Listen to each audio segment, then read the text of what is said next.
Bem, hoje um pouco mais cheio do que costumeiro, né? Pessoal, em nome do Departamento de Matemática, eu quero dizer que é uma honra e é uma imensa satisfação para todos nós.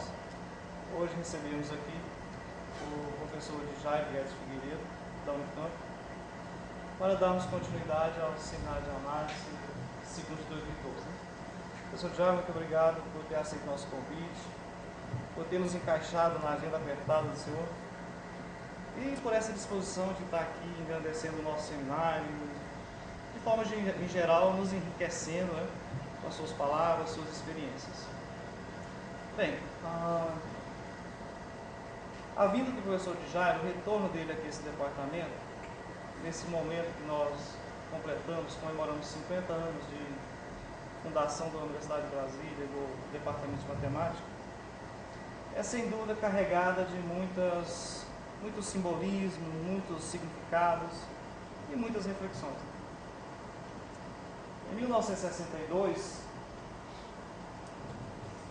portanto há 50 anos atrás, quando havia apenas 2 anos da inauguração da nova capital, o professor Jairo foi um daqueles brasileiros corajosos, sonhadores, idealistas, né? Não esquecendo os nossos queridos estrangeiros também, foi importante isso, que aceitou o desafio de vir para cá, para o Planalto Central, né? Criar novos valores, produzir novos conceitos, fundar e edificar novas estruturas governamentais. É nesse contexto que a Universidade de Brasília foi fundada e que o Departamento de Matemática foi criado. O professor Jairo foi o primeiro professor de matemática da Universidade de Brasília e, portanto, coube a ele a tarefa de, com essa história vivenciada por ele, a gente, além de convidá-lo para fazer uma palestra sobre matemática, equações diferenciais, espaço bolé, que é o que ele mais gosta e se sente confortável, pedimos a ele também a gentileza, o favor, de nos contar um pouco disso que ele vivenciou, que ele passou. Muito gentilmente, como sempre, nos abraça pela presença do senhor aqui. Fique à vontade. Tá. E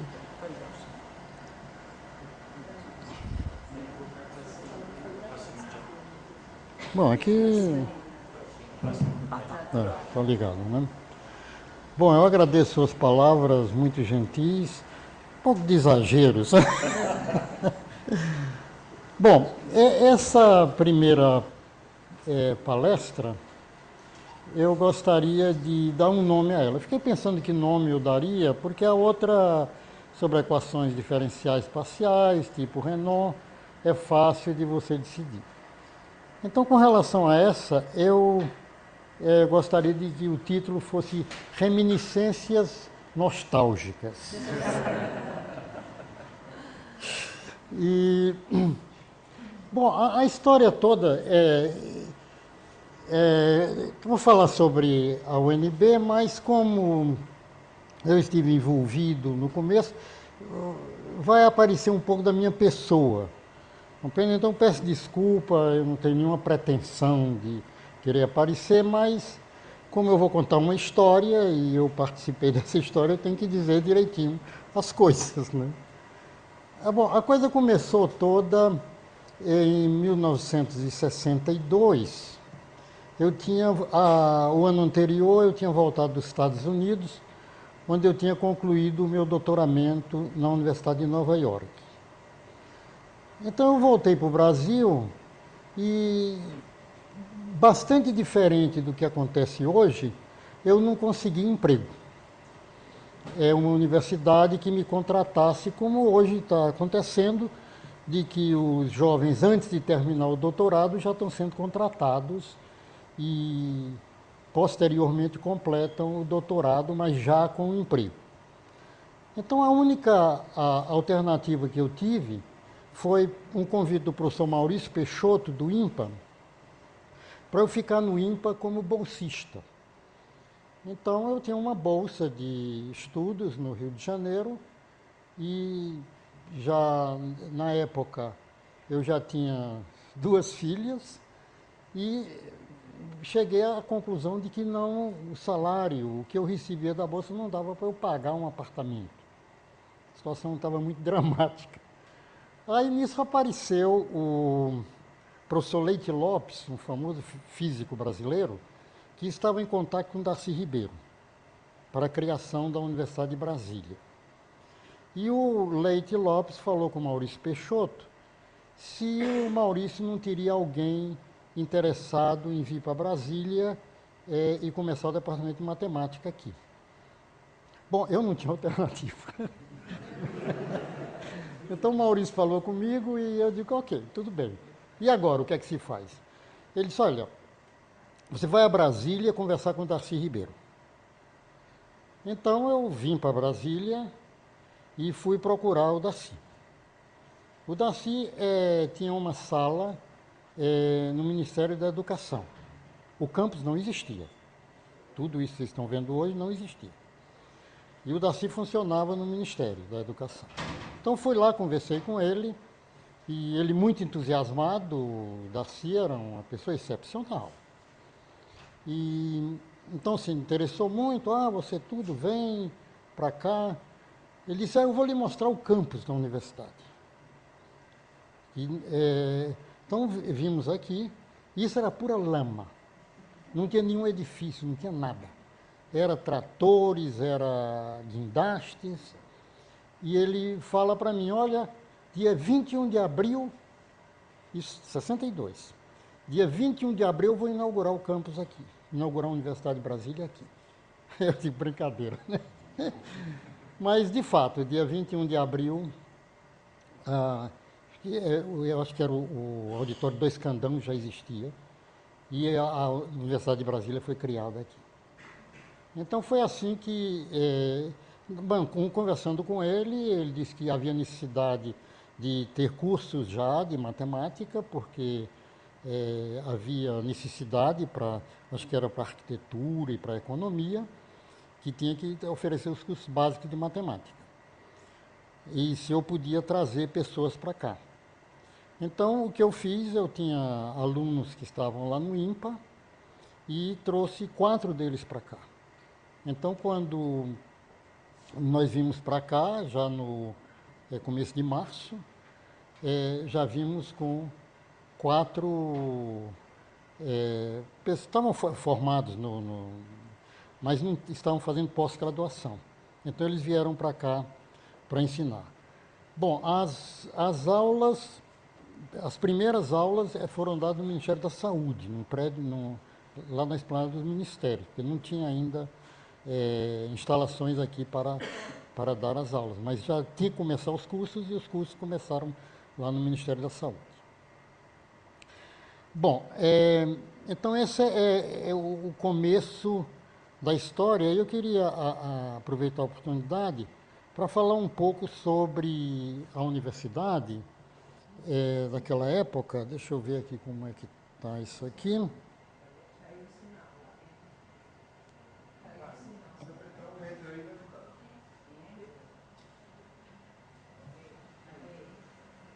Uhum.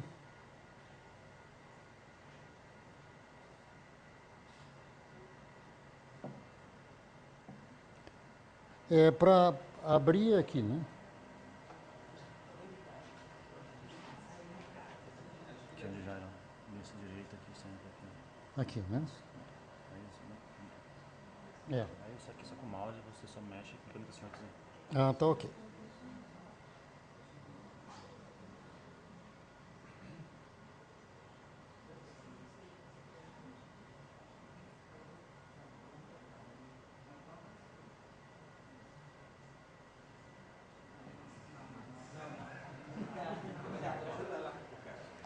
Infelizmente eu devia ter trazido o meu computador.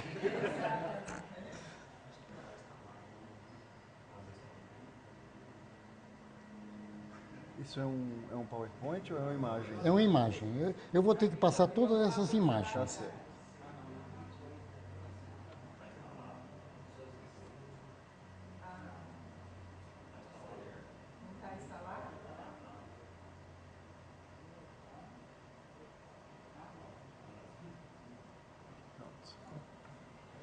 É, senhor, só aperta aqui, ó. Uhum.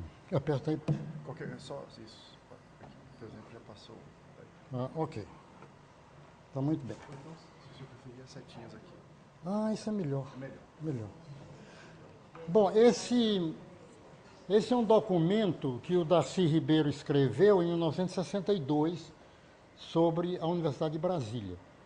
Você vê o seguinte, olha a sigla. Por que mudou para o UNB?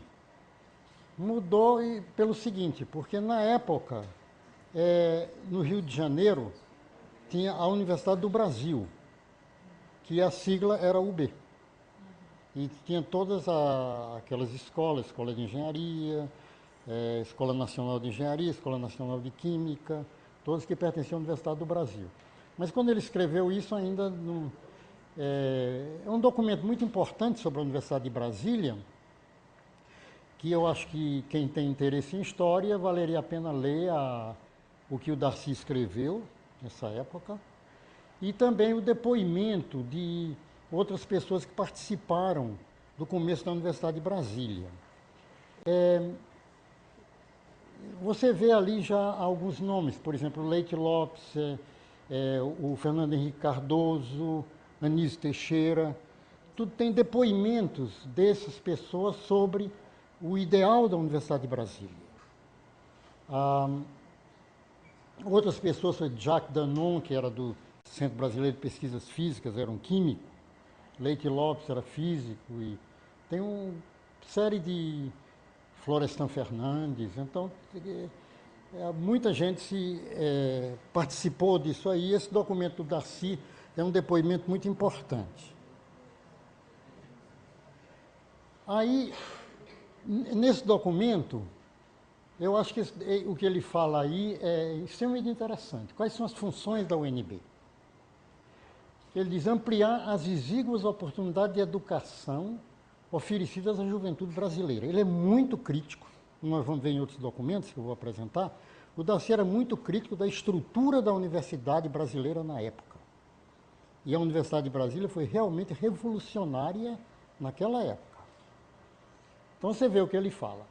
Depois de diversificar a modalidade de formação científica e tecnológica atualmente ministradas, instituindo as novas orientações técnico-profissionais que o incremento da produção, a expansão do serviço e das atividades intelectuais estão a exigir.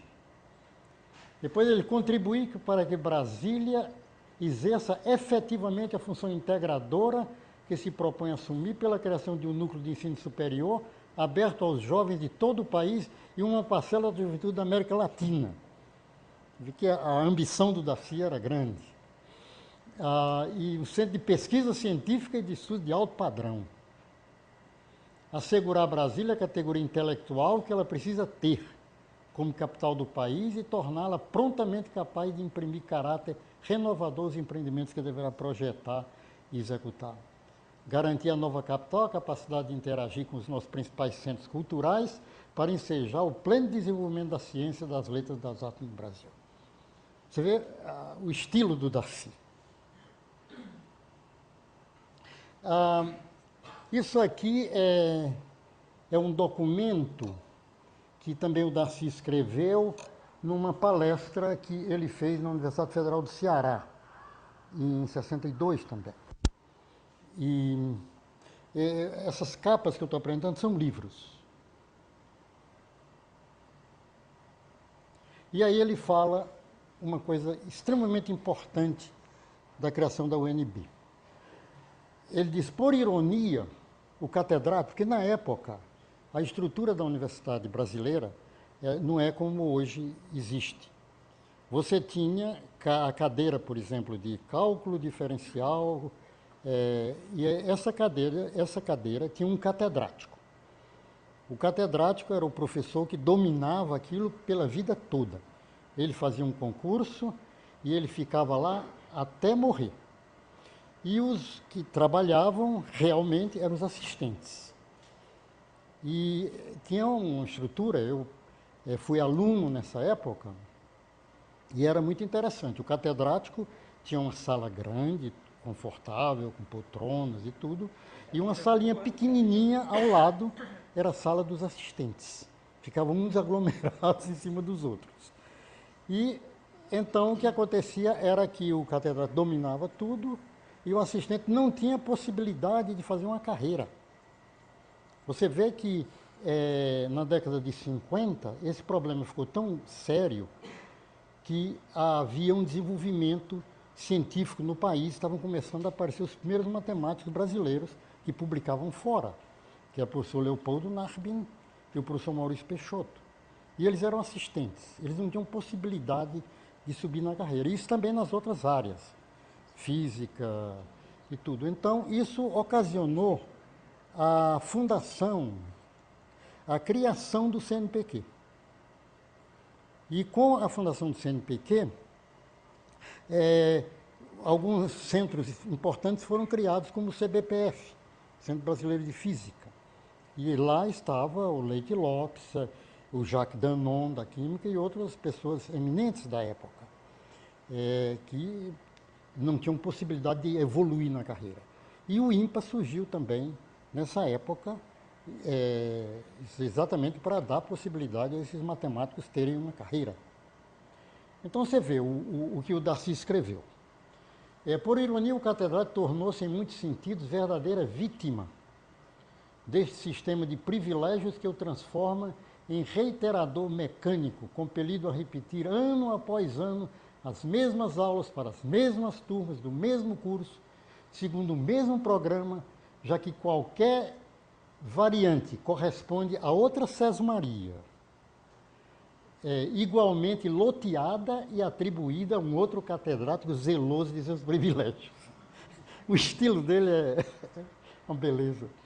É a instituição da cátedra vitalícia e inalienavelmente possuída que está na base da penosa condição do professor envelhecido no exercício do magistério.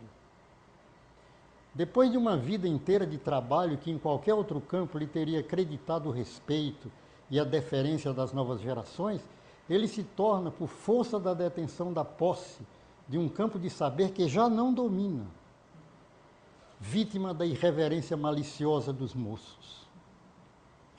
É a figura conhecida de todos, o velho professor venerável, mas apegado à rotina, emérito, mas atrasado e ranzinza. Objeto preferido da chacota dos alunos, indiferentes para com seu passado e muito justamente revoltados contra a sua presença à frente de uma cátedra que já não pode ministrar com proficiência. A facilidade com que improvisamos professores assenta-se também nesse loteamento do saber em pequenos feudos, que são as cátedras. Se o professor tivesse de dar a cada ano um curso diferente, dentro de sua especialidade, em obediência a um plano departamental, isso é importante, que o que acontece atualmente é que você dá um curso de cálculo, você dá um curso de álgebra linear, você dá um curso de topologia.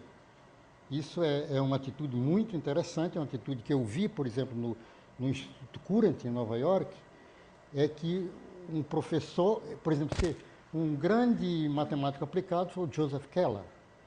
E o Joe Keller foi o cara que me ensinou topologia algébrica, que não tem nada a ver. Mas é uma atitude que eu acho que num departamento de matemática é importante, isso de você cobrir um espectro maior. Então, isso o que o Darcy fala sobre isso aí nesse discurso que ele fez lá no Ceará.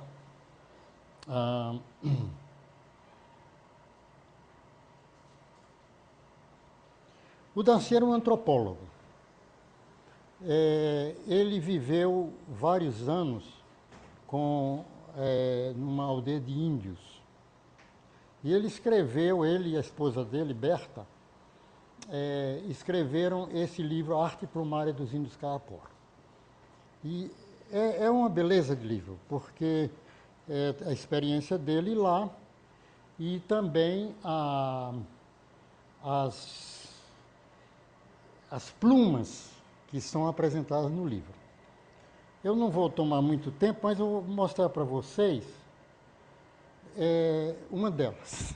Um colar que acho que as mulheres usavam, não sei. Tem muitas ilustrações interessantes Isso é o que eles chamavam o acanvacar, que acho que o cara punha na cabeça. Então é um livro muito interessante. Agora, por que eu estou mostrando esse livro? Eu estou mostrando esse livro pelo seguinte. Em 1963, se abriu um concurso na Escola Nacional de Química, no Rio de Janeiro. E então, conversando aqui, eles talvez fosse interessante você ir lá para o Rio de Janeiro e fazer esse concurso na Escola Nacional de Química, na cadeira de cálculo.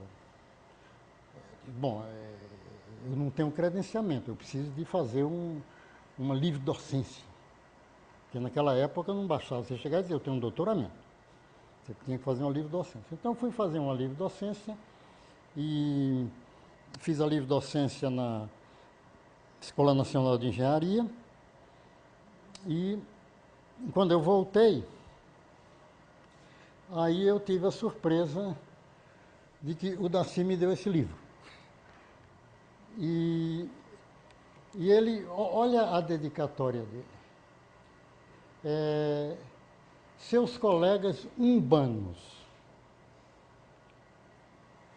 orgulhosos de você, livre docente, Darcy Ribeiro, 22 de março de 63. Umbano. Isso é o seguinte, Fidel Castro tinha feito a revolução, tinha posto Batista para fora no final da década de 50. Então, houve muito entusiasmo com aquele movimento revolucionário. Compreende? E eu me lembro que nos Estados Unidos eu participei de movimentos pró-Fidel e tudo. E naquela época ainda havia muito entusiasmo por Cuba, pelo que tinha acontecido em Cuba. Então você vê que ele usou a expressão umbanos, quer dizer que já pegando uma parte de cubanos. Ele era um grande admirador de Fidel Castro, o Darcy. E aí tem a assinatura das pessoas que eu não conheço todos, eu vejo Edgar Greff, Valdir Pires, o penúltimo, Rossi, Nelson Rossi, aquele deve ser... tem várias pessoas aí que eu não reconheço, mas eram todos colegas nossos da época. Que o Darcy conseguiu envolver na fundação da Universidade de Brasília grandes intelectuais brasileiros e pessoas de bastante relevância. Então, a Universidade de Brasília realmente foi fundada por gente de alto nível.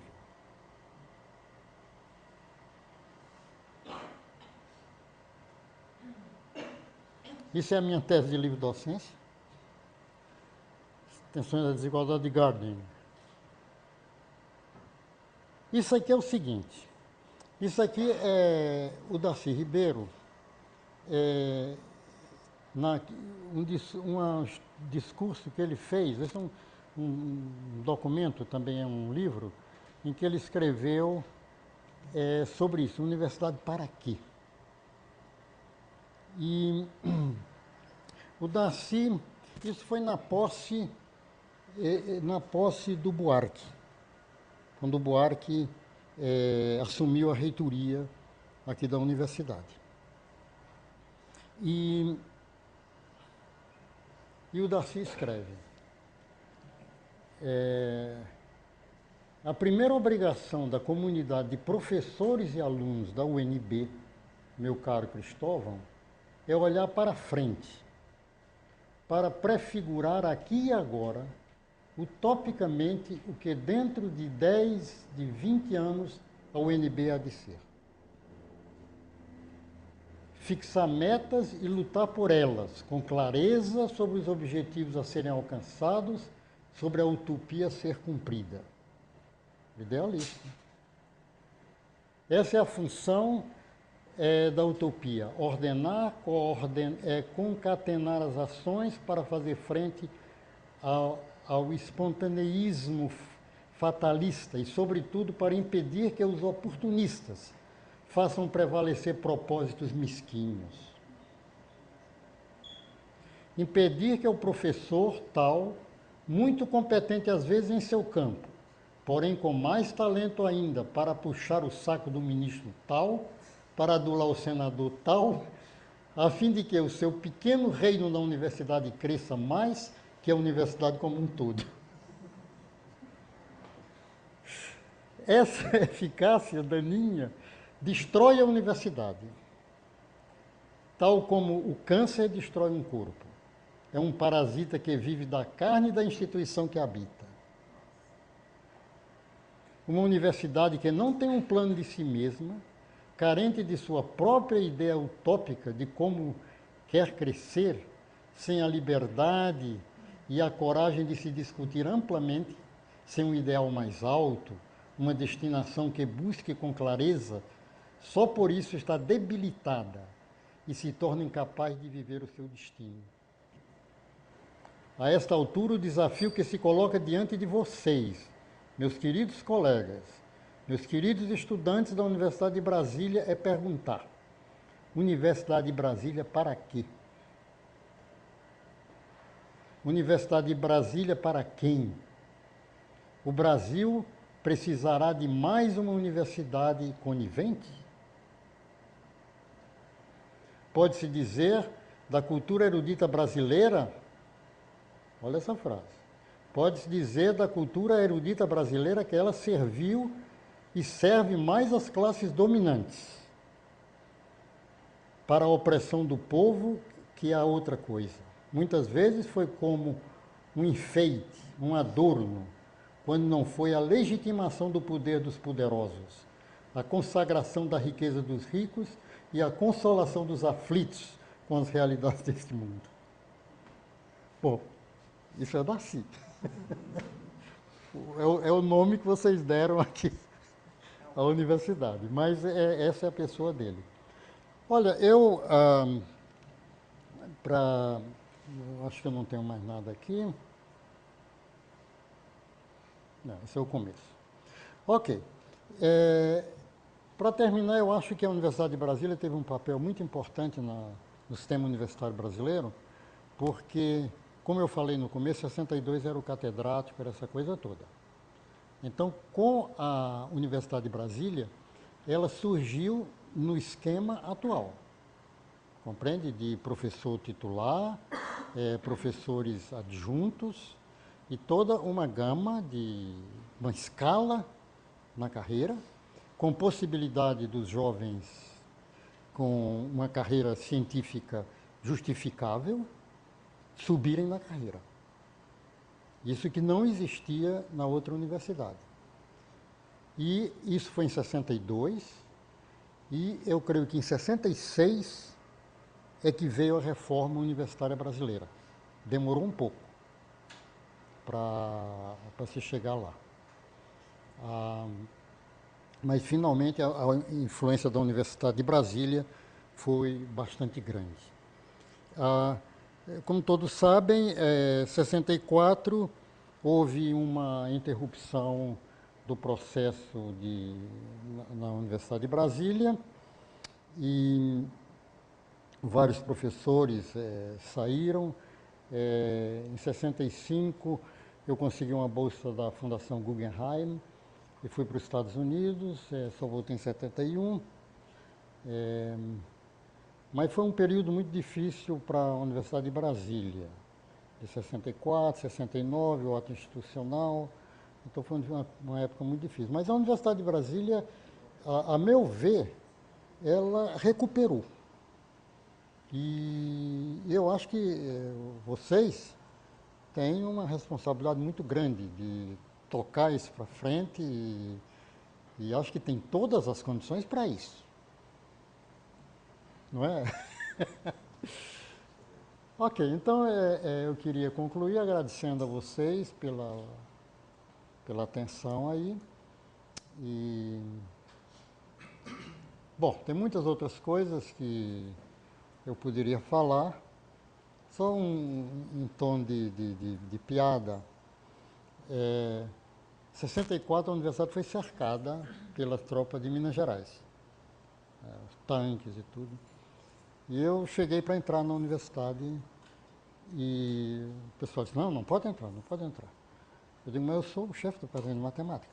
Então o senhor pode. Eu fiquei preocupado com esse senhor pode. Então eu fui à reitoria e cheguei lá, o Frei Mateus, que não estava mais lá, né? Todo mundo já tinha se mandado, né?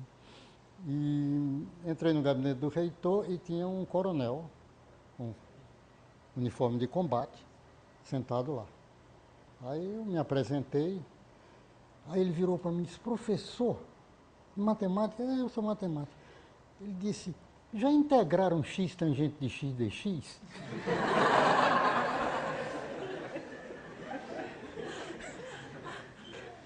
Negócio de louco. A universidade cercada de tanques. E o comandante pensando em x tangente de x dx. Ok, gente, muito obrigado.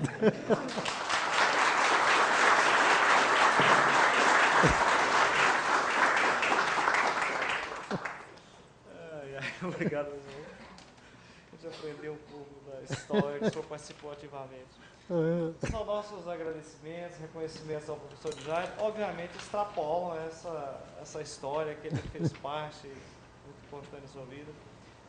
E estenda todo o seu trabalho, a contribuição matemática que o professor tem dado à matemática brasileira, desde os seus excelentes livros didáticos, todos nós passamos, os textos científicos, organizações de congressos, formação de profissionais, pesquisadores para o Brasil, outros países. Bem, não vou ousar entrar nessa seara, com certeza eu... Chega! Mas para simbolizar esse nosso reconhecimento, nosso agradecimento, eu convido a professora Kátia, nossa chefe de departamento, para simbolizar essas poucas palavras. Ok, obrigado. Bom, primeiro eu quero agradecer mais uma vez, em nome do departamento, pela oportunidade que o senhor está nos dando de vir aqui num momento tão especial da universidade. Queria agradecer aos organizadores do seminário de análise, a professora Liliane, coordenadora da pós, por estarem me dando essa oportunidade de estar aqui prestando uma homenagem muito simples diante do ilustre matemático que o senhor é, dos vários prêmios que o senhor já recebeu, importantíssimos, tanto no Brasil quanto fora, e diante da importância que o senhor tem para a construção e para a história desse departamento. Mas nós queríamos, de alguma forma, registrar esse momento que para nós é muito especial. E aí, aproveitando o seu tom de piada, eu vou também dar o meu tom de piada. O senhor sabe, e todos os meus colegas estão aqui, sabem que o cargo de chefe de departamento não é um dos mais cobiçados na universidade. Mas se eu estivesse hoje no lugar dos meus colegas, eu estaria com um pouco de inveja de mim. Porque todos os dissabores que o meu cargo pode ter me dado já ficaram muito pequenos diante da oportunidade que eu estou tendo de entregar para o senhor essa homenagem. Então eu quero agradecer em nome do departamento, a gente fez uma placa, o senhor me permitiu, eu vou ler. Posso ler para o pessoal saber? É simples a homenagem, né? Se eu enxergar, viu, professor? E eu queria registrar que nós estamos num momento onde o departamento está cheio de rostos jovens. Eu já estou me sentindo velha. Então, é uma oportunidade muito grande, né, para os professores jovens, para mim em especial, porque eu estou vivendo um momento inusitado. Eu, por acaso, nos 50 anos do departamento, sou a chefe do departamento. Estou aqui diante de mim, o primeiro chefe desse departamento. Então, realmente é uma oportunidade ímpar para mim e para os nossos colegas. Então, nós escrevemos, o pessoal organizou, neste ano em que comemoramos os 50 anos de fundação da Universidade de Brasília e do seu departamento de matemática, nós, integrantes deste departamento, agradecemos ao professor Jairo Guedes de Figueiredo pelo seu pioneirismo, por seus inestimáveis esforços para a implantação e a consolidação deste departamento e por sua dedicação ao desenvolvimento da matemática brasileira. Muito obrigado. Muito obrigado, professor. Obrigado. Muito obrigado. Linda a placa, hein? Vou colocar na minha mesa lá. Obrigado. Professor, muito obrigado novamente. Obrigado. Bem, vamos dar uma pausa de uns 5 minutos, apenas para nos reorganizarmos para a próxima... queiram ficar para o... É.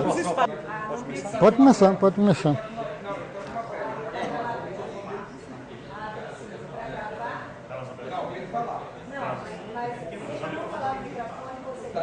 Então, eu acho que não precisa. Porque ele falou que grava mesmo sem esse microfone. Eu acho que o auditório precisa. É, não precisa. Ok. Uma coisa a menos para se preocupar. Ah, o Carlos precisa. Eu também.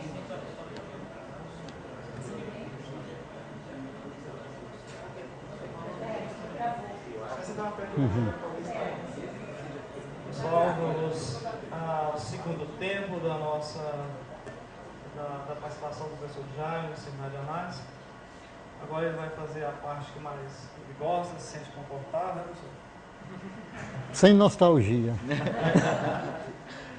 Ele vai falar sobre Web Spaces, Observed Functions and Applications. Professor, à vontade. Tá, muito obrigado. O senhor vai falar sobre a tela. Tá certo. Bom, eu tenho sempre uma atitude de que é muito interessante quando a gente estuda problemas nessa área. Possivelmente eu vou falar coisas que grande parte da audiência já sabe. Como é que começou tudo isso? Essa área que tem tanta gente trabalhando hoje em dia, espaço de Sobolev, tudo isso. A história é muito interessante. Ela começou em 1833, com um matemático britânico chamado Green. E na época um problema muito importante era ligado a questões de eletrostática, era o seguinte problema.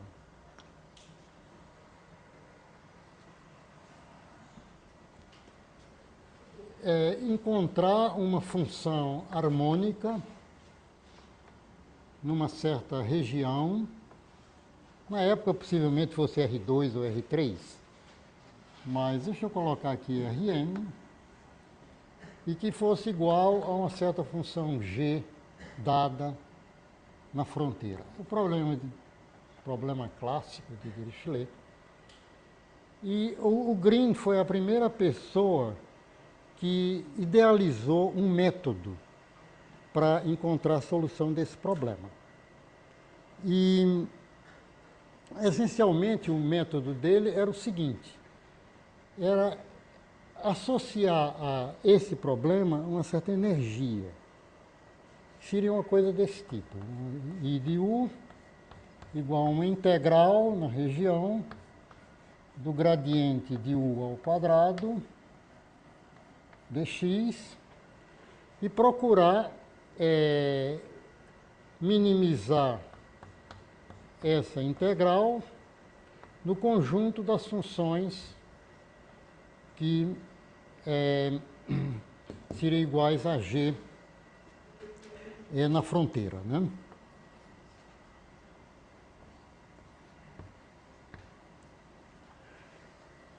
Bom, isso foi um método que ele idealizou, mas isso foi esquecido.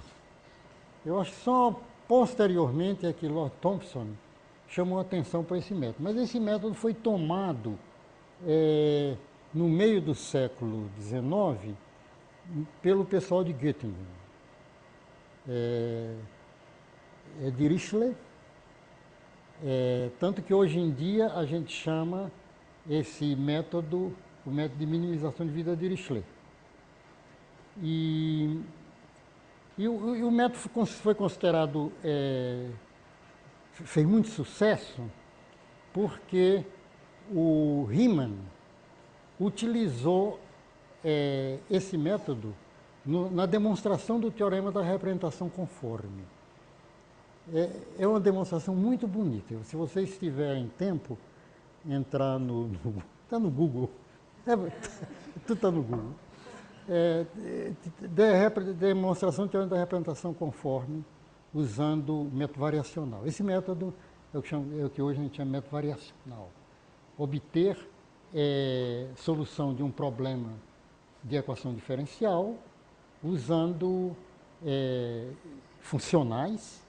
Isso aqui é um funcional, definido numa classe de funções, e o método variacional. E então deu muito sucesso o método, mas a brincadeira não durou muito. Não durou muito porque no século XIX, teve um dos matemáticos que mais contribuiu para o rigor da análise matemática, que foi Weierstrass. E o Weierstrass chamou a atenção para o seguinte: vocês estão falando que essa função aqui, esse funcional, tem um mínimo. Por que ele tem um mínimo? O pessoal diz, não, bom, é uma coisa positiva, uma classe, então deve ter um mínimo. E o Weierstrass diz, bom, eu vou dar uma série de exemplos. Então ele deu uma série de exemplos de funcionais que eram limitados, eram positivos, maiores do que zero, no conjunto onde procurava-se minimizar, e que o mínimo é assumido. Hoje em dia a gente aprendeu tanta coisa de outras pessoas, na topologia, compacidade, isso tem a ver com compacidade. Então, essas coisas a gente entende. Inclusive, não precisa nem saber compacidade, basta você pegar um aluno de cálculo 1 e dizer a função e elevado a x. E elevado a x na reta é maior ou igual a zero em todos os pontos. E não tem mínimo. Então, o problema é um problema muito mais profundo. É um problema que passou na época porque eles não tinham ainda toda a sofisticação que nós temos hoje em dia. Compreende? Hoje em dia, você pega esse problema e você usa um teorema da topologia. E em uma linha você demonstra.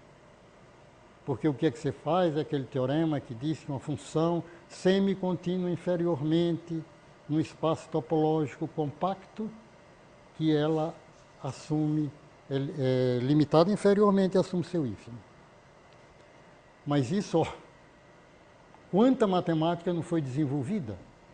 Semicontinuidade inferior é um negócio que aconteceu já, acho que nesse século, com Tonelli, e as topologias e tudo, grande desenvolvimento da topologia, mas na época não se tinha isso.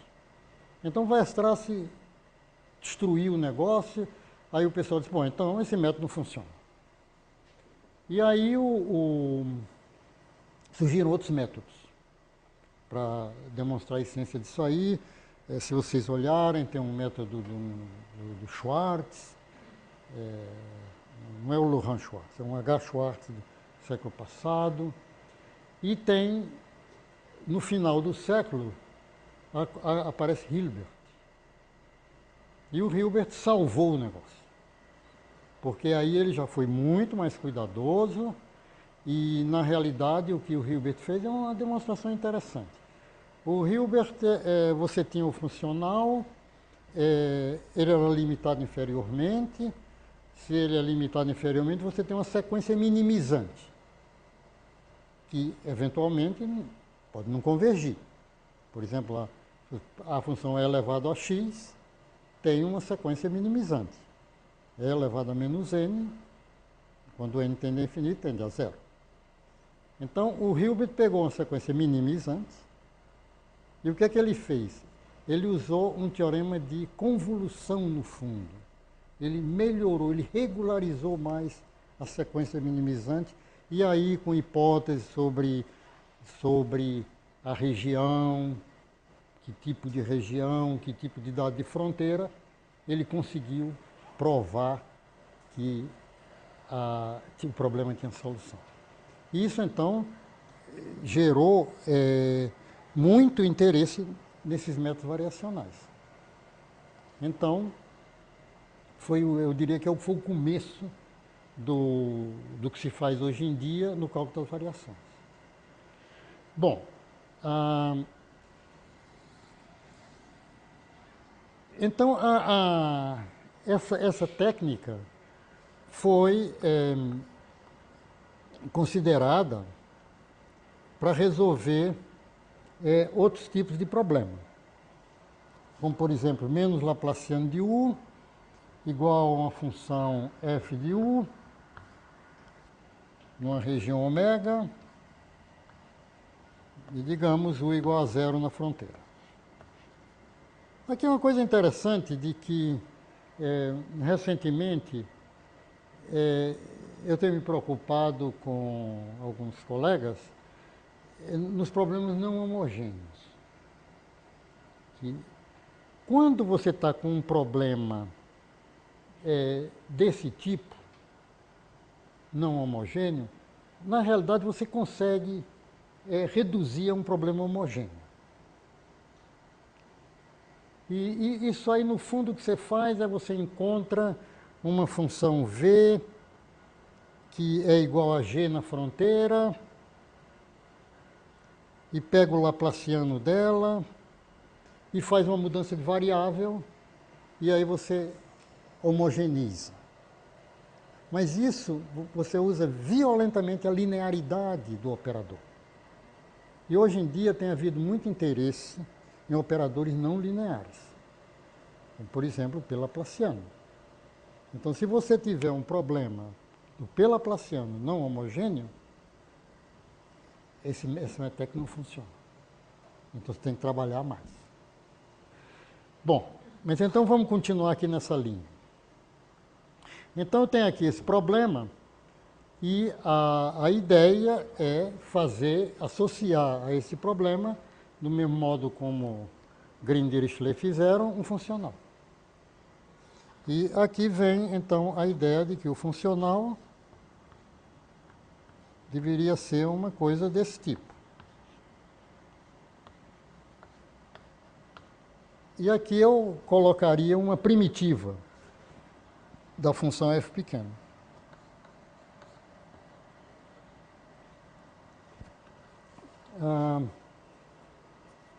Bom, colocaria isso aqui, aí começa uma série de Weierstrass preocupações.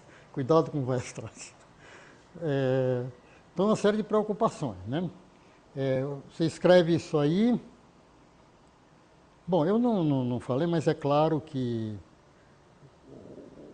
o que eu estou dizendo é o seguinte, é que para obter uma solução desse problema, eu olharia isso aqui. Bom, uma coisa extremamente importante em equações diferenciais parciais é quando você fala em solução, o que é solução?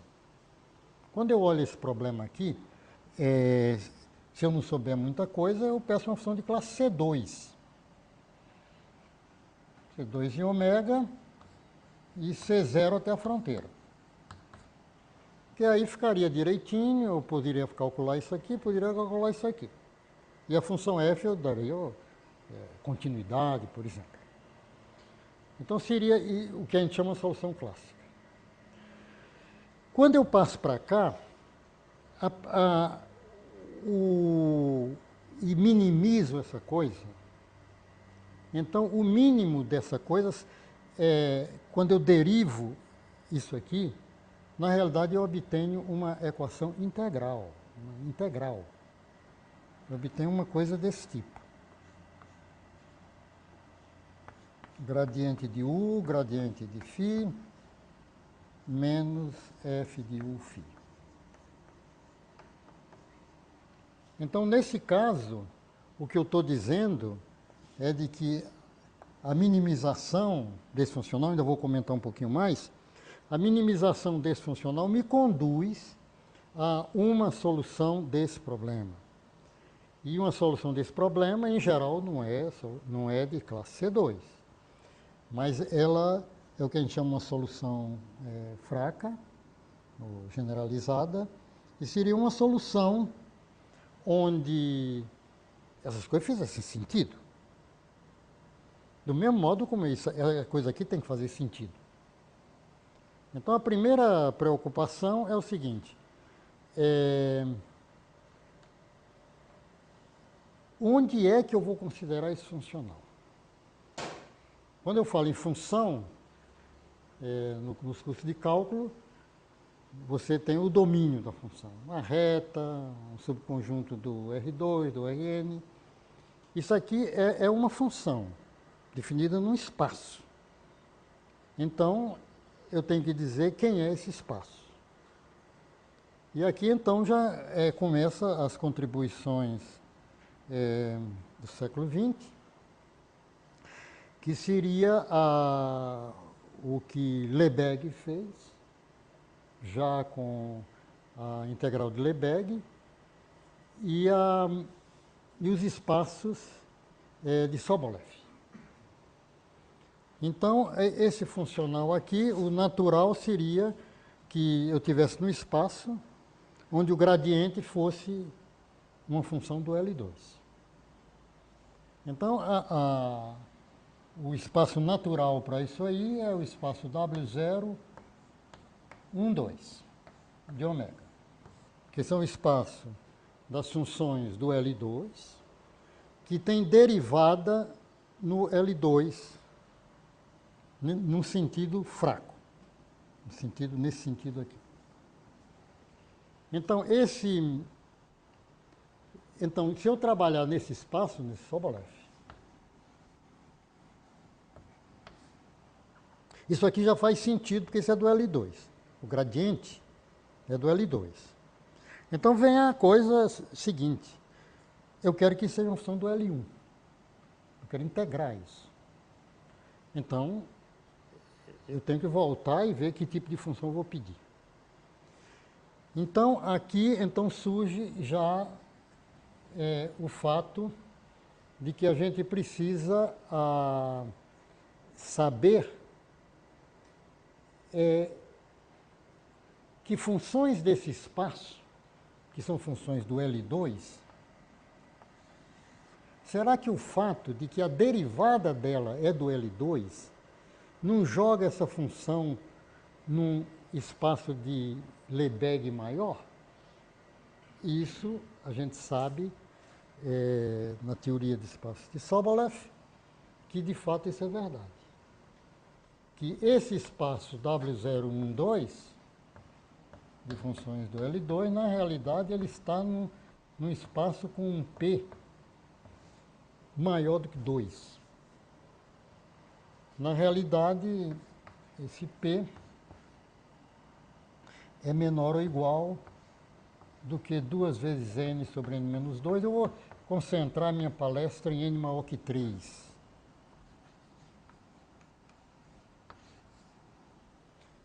E a razão que eu vou considerar, N maior ou igual a 3, já aparece aqui. A razão que eu vou considerar N maior ou igual a 3 é que os problemas que eu vou estudar, essa função vai ter crescimento polinomial. Quando você está em dimensão 2, esse tipo de problema, você pode considerar funções que têm crescimento mais do que polinomial, exponencial. Isso é toda a teoria devida a Trüdinger e Moser, de imersões e espaços de que aqui eu posso considerar até E elevado a U quadrado, uma coisa desse tipo. Bom, então você tem essa imersão. E essa imersão, então, lhe diz o seguinte, que se eu tiver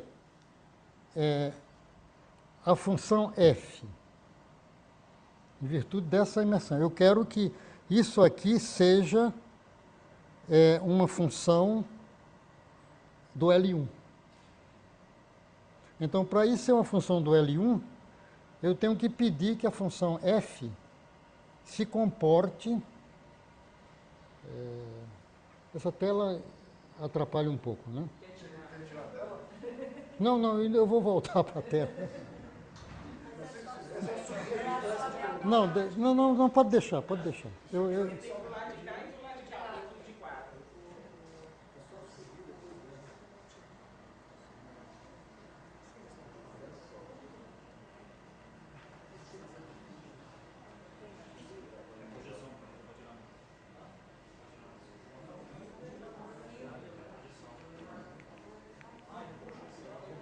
Mas tá bom. É. Considerando a minha altura, eu não posso escrever. Então, para que essa função seja, então, a função do L1, eu tenho que pedir que a função f tenha um crescimento no máximo, então uma função de S, tem um crescimento no máximo n mais 2 sobre n menos 2. Porque quando eu tomo a primitiva adiciona 1, e aí tudo bem. Então você vê, então aqui aparece esse expoente, esse crescimento. Então tudo vai funcionar muito bem. Não, eu estou vendo aqui.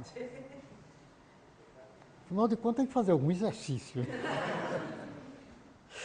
Então, tudo vai funcionar muito bem se eu tiver, pelo menos, para a definição do funcional. Se eu tiver esse tipo de crescimento, o funcional está bem definido nesse espaço. Perfeito. Bom, mas aí vem o seguinte, aí vem a questão da compacidade. O fato de você ter uma coisa definida e tudo direitinho, não significa que... Porque o que é que você vai querer agora? Nesse problema aqui, você minimizava o funcional. Mas aqui, nesse tipo de problemas, a gente fica confrontado com o mesmo problema que a gente tem no cálculo. Quando você está estudando funções, você tem máximos, tem mínimos, tem pontos de inflexão. Você tem funções que não tem nem máximo nem mínimo, mas tem pontos de inflexão. São pontos críticos, pontos onde a derivada se anula. Então, para eu resolver esse problema, eu tenho que contar um ponto crítico desse funcional. Um ponto onde a derivada se anula, que é exatamente isso aqui. Bom, mas aí o que acontece, se você olhar o funcional, e você tiver um funcional, o f de s crescer daquele jeito, e você tiver que o n mais 2 sobre n menos 2 for maior do que 2, então quando você calcular a primitiva vai ser maior que 3. O crescimento dela vai ser tipo 3, e esse aqui é quadrático. Então você está competindo o quadrático com uma potência 3, então a potência 3 domina. Então esse funcional não tem mínimo. Então você tem que pesquisar pontos críticos que não são de mínimo. E aí é que surge toda uma teoria que tem sido desenvolvida para encontrar outros pontos críticos. E isso foi bastante desenvolvido na década de 60, creio, com Ambrosetti, Rabinovitz, teorema do passo da montanha, teorema de pontos de Sela, toda essa coisa, para encontrar outros pontos críticos. Bom, então, tudo bem. Então, tem toda uma teoria desenvolvida. Mas aí tem outro probleminha, que é a questão da compacidade, que a gente não pode esquecer. E aí a gente volta para Sobolev. E Sobolev diz que, se bem que a imersão ocorra até esse valor, imersão contínua, mas ela não é compacta, no caso extremo. Então, sem compacidade, algumas pessoas dizem que não há salvação nesse mundo, né? Então, se P for igual a isso aqui, o que significa que o F tem crescimento exatamente, o problema não tem a compacidade, e é o que a gente chama de um problema crítico, e muito tem sido feito sobre isso. Bresis-Nirenberg, mostrando que se você tem, por exemplo, esse problema aqui, menos Laplaciano de U igual a U elevado a P N mais 2 sobre N menos 2. Esse problema aqui, esse problema não tem solução, a não ser a solução trivial, igual a zero. E isso tem muita pesquisa foi feita e tudo, e tem muita coisa interessante aqui. Muito bem. Então tem a perda de compacidade aí. É um negócio muito bonito, porque já eles chamaram a atenção de que você podia ganhar a solubilidade desse problema se você perturbasse. Se você somasse aqui alguma coisa, com esse lambda menor do que lambda 1, primeiro alto valor do Laplaciano, uma coisa desse tipo, em dimensão n maior ou igual a 4. Tem outras coisas que, inclusive, têm sido feitas recentemente, que é o seguinte: deixa desse jeito, e a região ômega não tem solução se ômega. Compreende? Você tem a região ômega aqui. Se ela tiver um buraco, Corron já demonstrou que o problema tem solução. Isso já tinha sido observado antes, eu acho, no trabalho de Kasdan-Werner, quando eles consideraram o anel. Há uma grande diferença nesses problemas. É muito importante, o Hilbert já chamou a atenção, de você saber a topologia da região. Por exemplo, a gente sabe que, por exemplo, no caso do Kasdan-Werner, era exatamente se você tivesse um anel, então mesmo no caso crítico o problema tem solução. A região seria essa aqui. Isso foi generalizado por Corron e tem havido muita pesquisa recente para obter solução no caso crítico, modificando a região. Bom, muito bem. Onde é que eu vou chegar agora? Chegar agora o seguinte. Tem um problema que creio que aparece em problemas de astronomia, que é um problema desse tipo, que você tem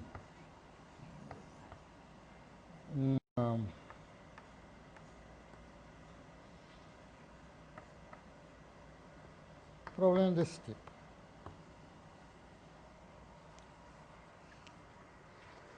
Que é essencialmente o que eu fiz aqui, mas aparece um peso. E esse problema é uma região ômega, que, digamos, é uma bola.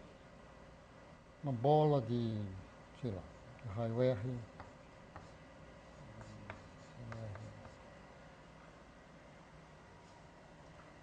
Então, esse problema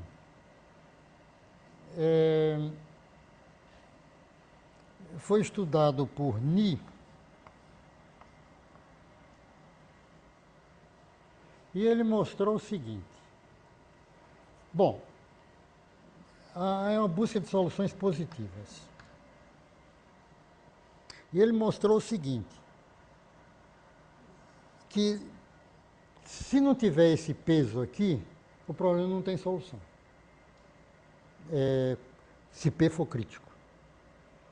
O que ele mostrou, ok, se não tiver esse peso,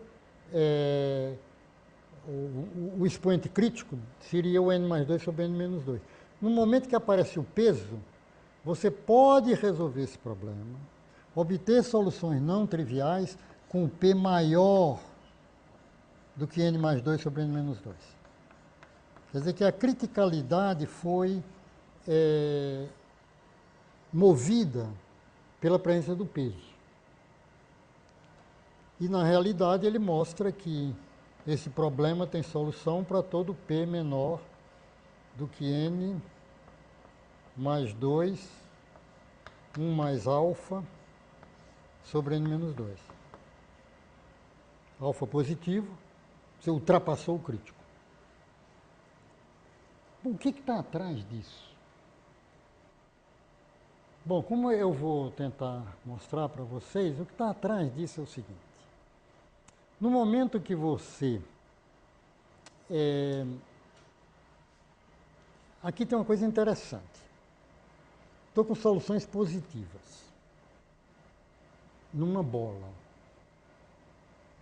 Se eu não tiver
está acontecendo com esse peso aqui?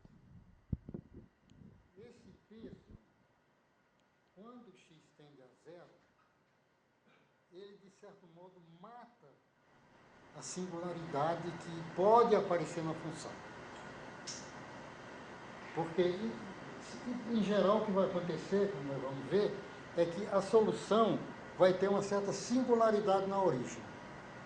Então, a origem é perigosíssima para a solubilidade desse problema. Mas quem salva a pátria é esse peso aqui que, de certo modo, mata a singularidade e faz com que o problema seja solúvel. É o que nós vamos ver. Bom, então, essa é a motivação do que eu vou fazer.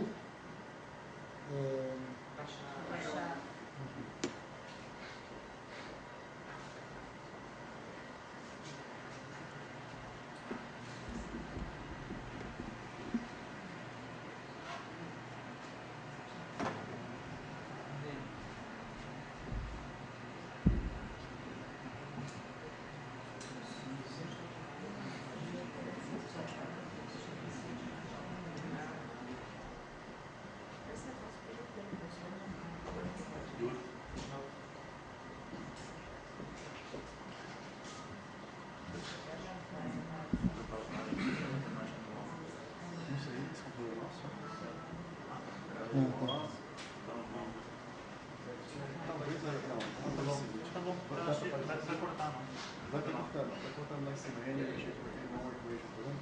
É só tentar fazer o problema. Vamos tentar tirar isso aí. Tira a tela aí.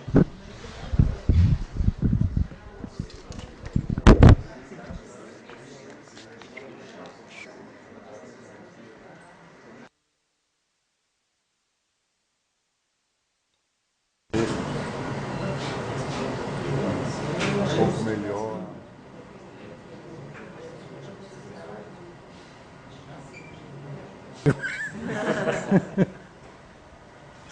Ok. Isso aí é programa, vou mostrar os problemas do tipo ENO, lembrar as desigualdades clássicas de Sobolev. E estudar os espaços de Sobolev de funções radiais, que no fundo é o que eu vou considerar, e como esse problema tem um x-alfa, você tem soluções que não são radiais. E a gente demonstra que existem soluções com simetria parcial, que você tem uma decomposição do Rn em dois espaços, e em cada um desses espaços, subespaços, você tem radial, mas não é radial geral. Bom, a equação de Henon, então essa aí, menos x elevado a alfa, ou p menos 1, um p maior que 1. Eu sempre problema de Dirichlet, estou considerando sempre problema de Dirichlet. Você vê, tem muita coisa que fazer ainda, eu acho que tem muita gente aqui que vai ficar, pode trabalhar, tem outros problemas de contorno que seriam muito interessantes também analisar. Já tem literatura, mas tem muita coisa que fazer. Sempre o peso positivo, o P maior que 1. E eu mostro aí que chama a atenção que o peso muda o expoente crítico. É aquilo que eu falei. Passa para N mais 2 ou mais alfa. Isso tem sido uma motivação para estudar os espaços de Sobolev, as imersões, porque aquela imersão lá que eu falei é para todas as funções. Então, no caso das funções radiais, é o que a gente está fazendo, né? Imersão dos espaços de Sobolev, de funções radiais em espaços de Lebesgue, com peso. E aí está o expoente crítico, que a gente fala. Lembra aí que no caso usual, o W12 é imerso em WQ, e Q vai até 2N sobre N-2, como eu falei ali. As primeiras referências para o problema de Henon são o próprio Henon, em 73, Ni já trabalhou em 82, e tem trabalhos de Smet, Su e Willem de 2002, Pacella em 2002, Badial e Serra em 2004. E tem uma interessante, é o problema da biharmônica, que é um problema de uma equação diferencial de ordem 4. A biharmônica é muita coisa bacana, muita coisa interessante, porque começou a haver muitas dificuldades, como, por exemplo, problemas de função de Green associada à biharmônica. Então, tem muita coisa que fazer, né? Bom, então o problema da biharmônica, também com um peso. A gente sabe que se não tiver o peso, então você vai trabalhar com a biharmônica com a imersão em W2, aí sobe, se eu não me engano é 4N sobre N-4, ali vai N mais 4 sobre N-4.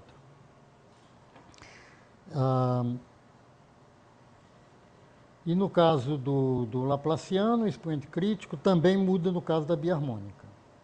E novamente, para a gente entender, a gente tem que trabalhar com as imersões dos espaços de Sobolev no espaço de Lebesgue, com peso.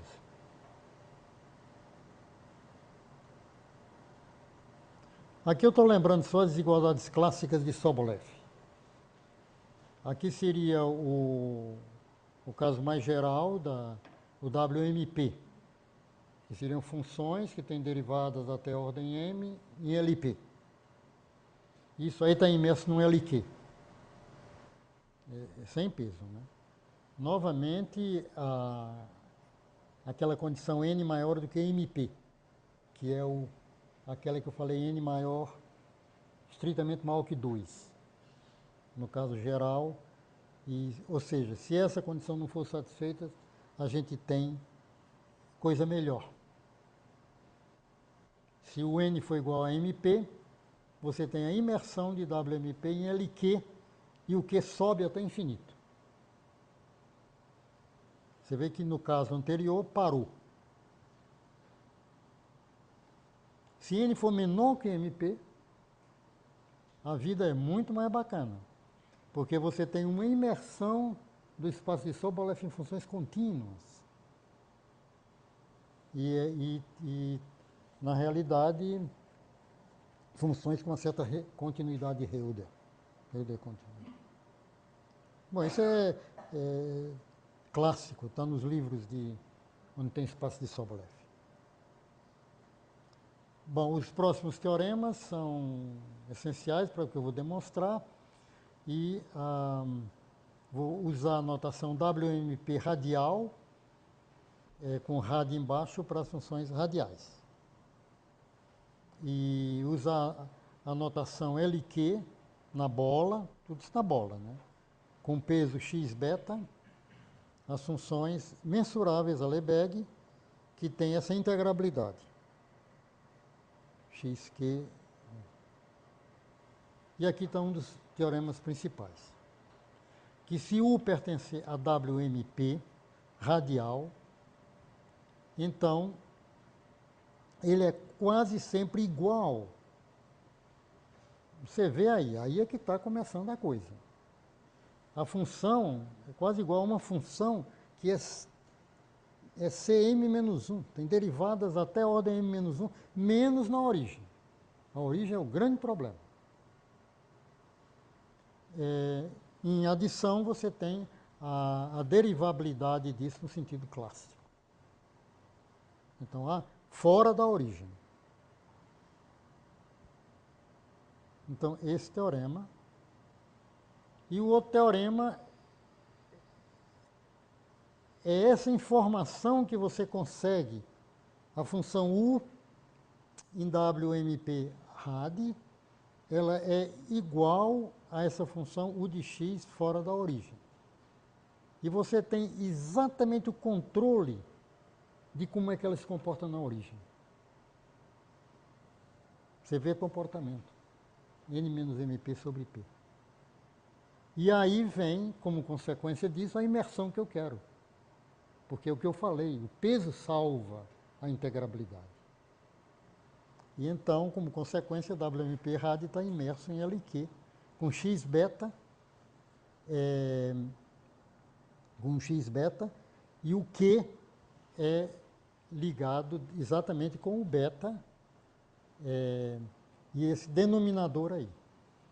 Denominador, você vê, na realidade eu estou invertendo o denominador. Aí eu tenho integrabilidade. Então, esses são os dois teoremas que realmente resolvem o problema da existência de solução radial. E não vou ter tempo, mas tem teoremas equivalentes, paralelo a isso, para a simetria parcial.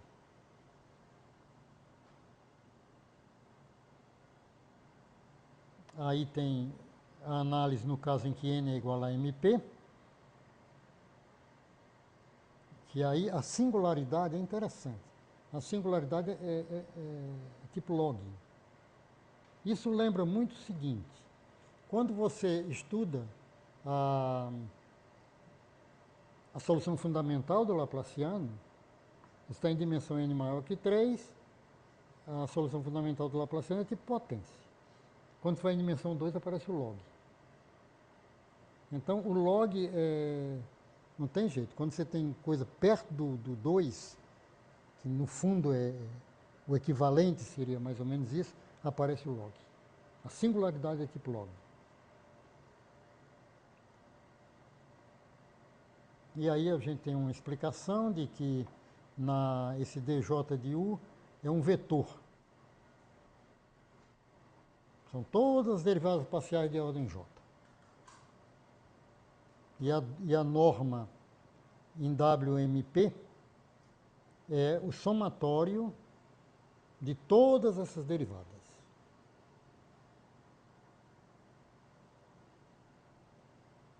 E aí vem um corolário, que esse é novamente importante para a questão de compacidade. Se você tiver o Q menor do que aquele valor, a imersão é compacta. Você vê que a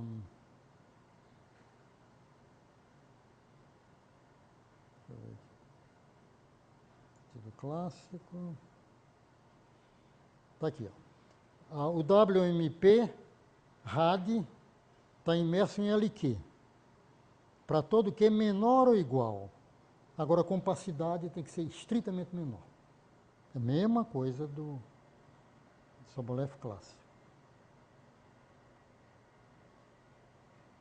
Bom, a demonstração desses resultados, no fundo, é você trazer o problema para a dimensão 1, já que são soluções radiais, e então você traz o problema para a dimensão 1 e você considera esse espaço de Sobolev no intervalo, digamos, eu estou na bola unitária.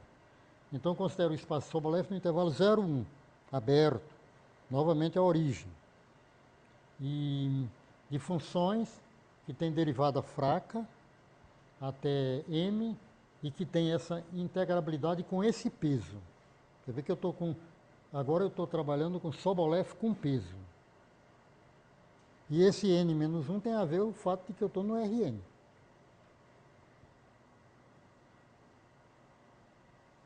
E coloco essa norma no espaço de dimensão 1, é o que você espera mesmo. São todas as derivadas até a ordem m, na potência p, e com o peso que eu estou dizendo, Tn-1. E isso a gente mostra que é um espaço de Banach.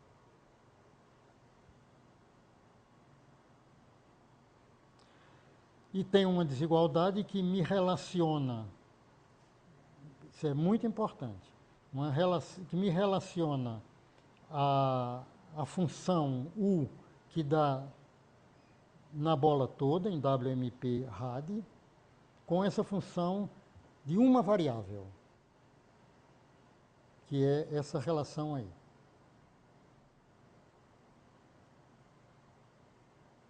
E, como eu falo, isso de certo modo, é uma redução do problema que estava em dimensão n para um problema unidimensional. Aí eu tenho o relacionamento entre o espaço em todo o Rn com o espaço unidimensional.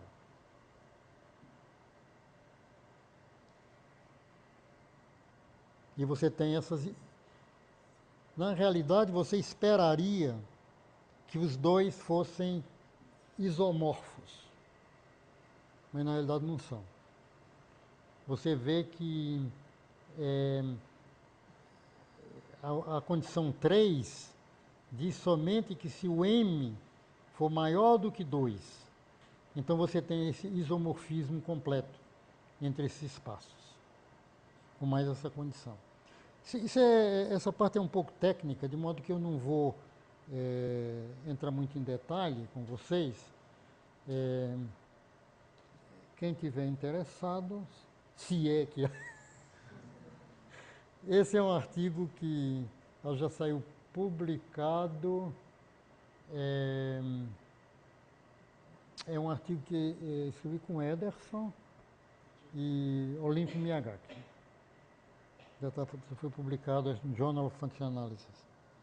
Mas está lá. E aqui tem coisas da demonstração que eu vou omitir. Você vê que, observe o último teorema. O último teorema é exatamente, a função V está definida no intervalo aberto, 0, 1. Então, como é que essa função se comporta quando t tende a 0? Isso é o que a desigualdade está dizendo. Que quando t tende a 0, a função se comporta, tem essa singularidade. Quer dizer que essa é que é a dificuldade do problema. Se não tivesse essa dificuldade, não teria graça. Se a função fosse contínua até o 0, acabou. Então, toda a dificuldade está do fato de que eu estou considerando funções no intervalo aberto e essa função contínua e tudo, essa função não é contínua no fechado. Ela tem uma singularidade no fechado, no zero. E isso é exatamente o que esse teorema diz. Que singularidade é essa? Está escrito aí. E isso é que salva, é que o peso vai salvar a pátria. A gente pode, esse teorema tem toda a aplicação. Você vê que eu estou em WMP. Eu não estou só por causa do Laplaciano. Eu posso abordar a biharmônica, eu posso abordar a poliharmônica. W3 ou W4. Porque eu estou com M livre. Então, um resultado... Bom, eu gosto, né? E tem uma aplicação a uma desigualdade, tipo desigualdade de Hardy, que é outra coisa também. E observe, não tem condição de fronteira nesses teoremas. Então, a desigualdade de Hardy sem condição de fronteira. Essa é a desigualdade de Hardy que todo mundo conhece. Que se você tiver uma função em W01P na bola, você pode limitar a potência P da função dividida por x pelo gradiente. A famosa desigualdade de Hardy. Muito trabalho do pessoal na Espanha, o Peral e outros. E o nosso teorema é esse aí, o teorema final. Que se tiver em dimensão n maior ou igual a 5 e tiver aqui quem é BU? Eu estou com a biharmônica. No caso do Laplaciano, eu estava com Dirichlet. No caso da biharmônica, eu tenho que ter duas condições de fronteira, uma condição de quarta ordem. Então aqui funciona bem eu considerar a condição Dirichlet, que é U igual a zero na fronteira e derivada normal igual a zero na fronteira. Ou posso considerar a famosa condição de Navier, que é U igual a zero na fronteira e gradiente e Laplaciano de U igual a zero na fronteira. A vantagem do Navier é que o problema da biharmônica com as condições de Navier pode ser reduzido a um sistema de duas variáveis com Dirichlet. Isso é coisa bacana. Mas agora eu fico desse jeito assim, e ou Navier ou Dirichlet. E aí tem o caso que se eu tenho P maior ou igual, aqui eu não falei em não existência. Não existência, nesse caso ali da minha motivação inicial, para P maior, já é obtida por famosa desigualdade de Porro-Jaia, onde você considera um multiplicador, pega aquele problema, esse aqui, multiplica por x gradiente de U, integra por partes o teorema e obtém uma identidade. E se a potência P for maior do que n mais 2 sobre n menos 2, dá uma contradição. Isso é uma coisa que eu gosto sempre de chamar a atenção, que o pessoal não dá muita importância, mas eu acho que é importante ver o seguinte. Não existência de quê? Bom, no momento que você usa x gradiente de U e começa a integrar, você está usando o teorema do divergente. Então, você está assumindo algum tipo de diferenciabilidade da função. Então, não é de cara, você não está demonstrando que não tem solução fraca, solução no espaço de Sobolev. Você está demonstrando que não existe solução de funções com derivabilidade, que é a utilização disso aí. Isso tem sido observado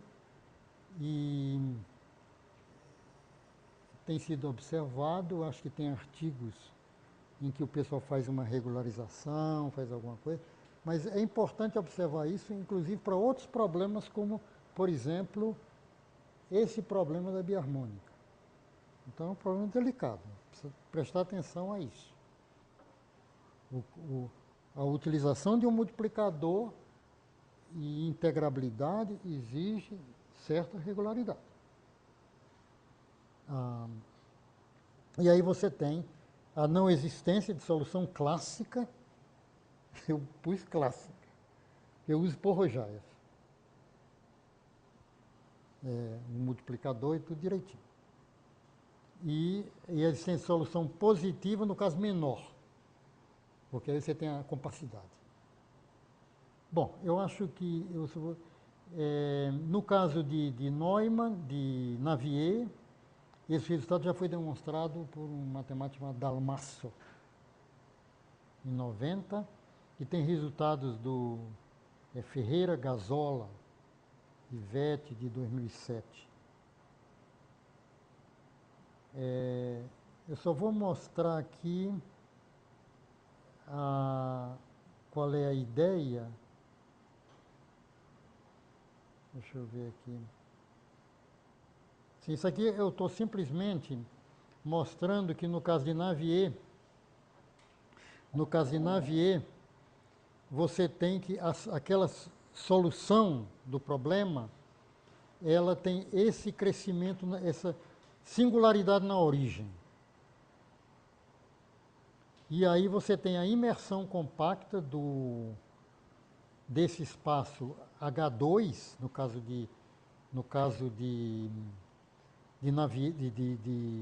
da biharmônica, eu considero H2 zero, que é a função e a derivada normal zero, no caso de Dirichlet, e no caso de Navier, eu considero H2 todo com intersecção com H01, para ter o Navier.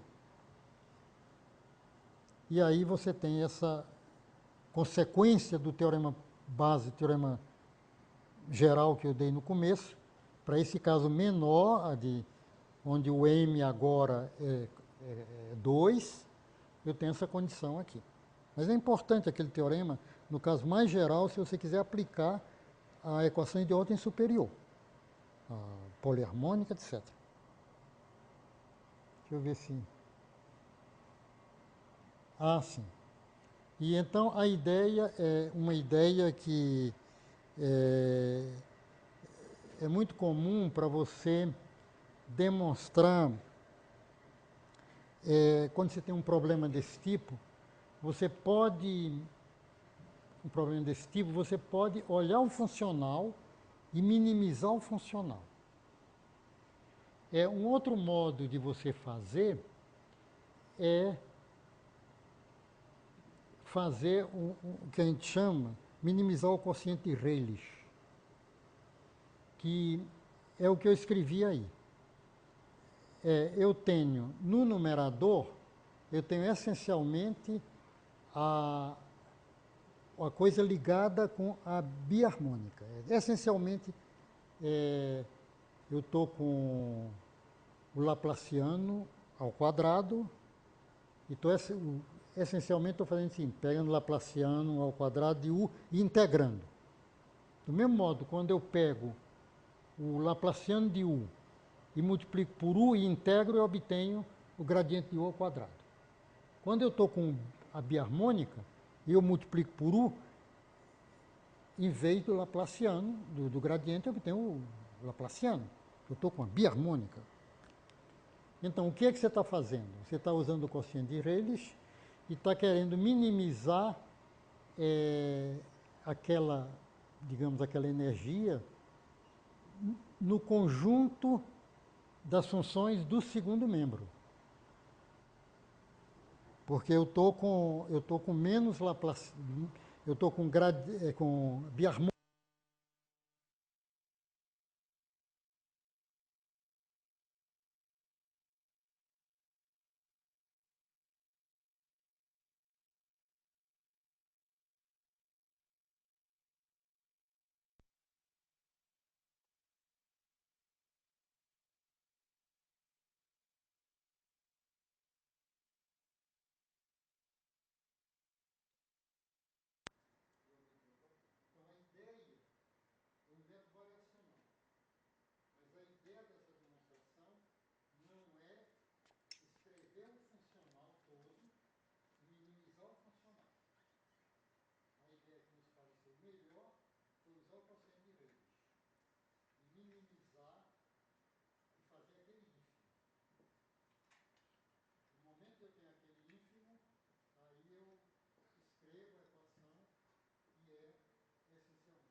Trabalho e tem muita coisinha que fazer, hein? Tem muita coisinha ainda que fazer, problema de Neumann nesse mesmo artigo da simetria parcial. E a ideia é exatamente também a mesma. Mas você precisa trabalhar, obter todas as estimativas nos espaços de Sobolev com simetria parcial dentro dos LQs com piso. Mas é interessante, por exemplo, quem está interessado nisso, a escola do pessoal lá da República Tcheca, eles têm trabalhado muito nisso.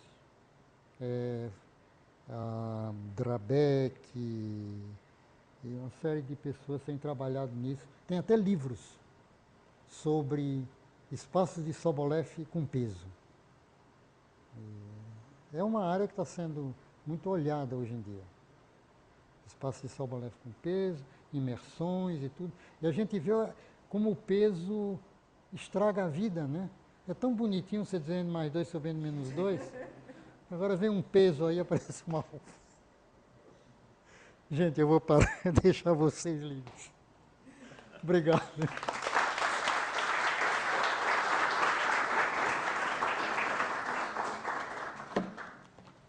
Perguntas, comentários?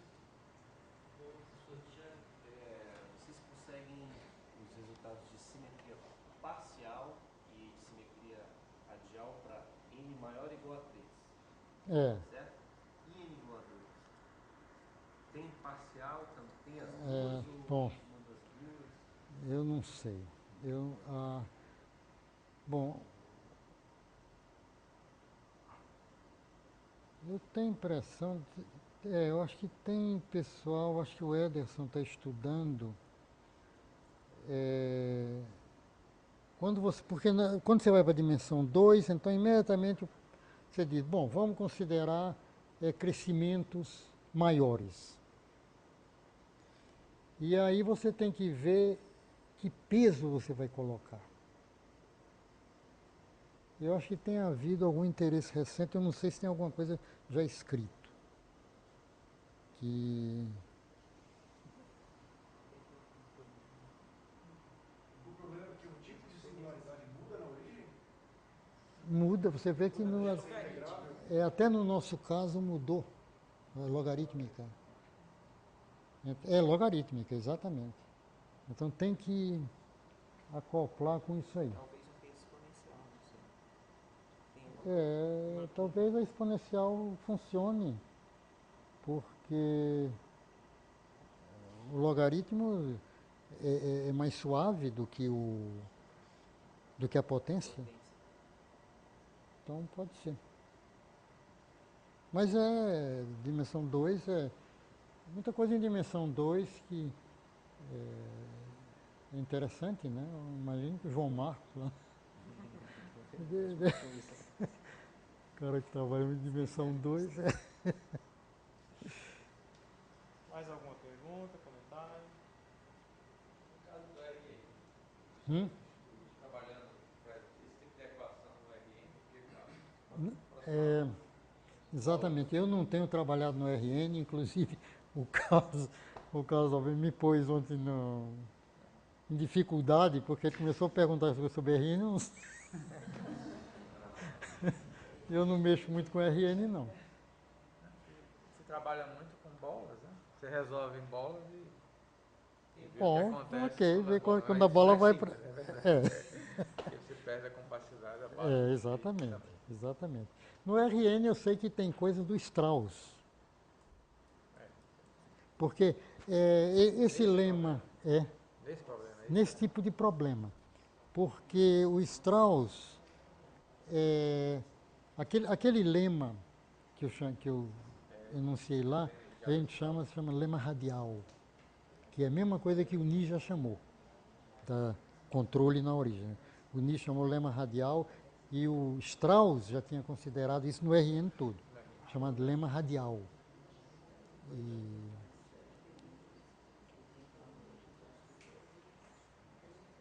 Nesse artigo que nós escrevemos com com Ederson e Olímpio, eu citei o Hardy.